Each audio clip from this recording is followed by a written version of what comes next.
Estamos en Tremp, en el Pallars Jussá, y estoy con Ramón Iglesias, que es el técnico turístico de esta zona. ¿Qué podemos ver en este centro? Muy bien, esto es el epicentro, es el centro de visitantes del Pallars Jussá. Aquí podréis ver todo lo relacionado con la comarca, desde geología, dinosaurios, cultura, naturaleza, leyendas. Hay un montón de recursos interactivos, audiovisuales, vídeos en 3D que permite que el visitante se lleve una buena sensación de qué es lo que hay en la comarca y después se vaya a descubrirlo in situ. Pues oye, parece muy interesante, pues vamos a verlo. Venga, te enseño.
Tienes que escribir una justamente aquí, lo puedes leer, pero le das al play.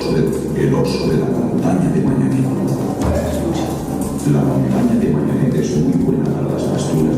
Bueno, Ramón, ha sido súper interesante. La verdad es que los audiovisuales están súper bien y muchas gracias por tu tiempo. Un placer, Jamie. ¿Y a ti, Unai, qué es lo que más te ha gustado? A mí lo que más me ha gustado son los juegos de los dinosaurios.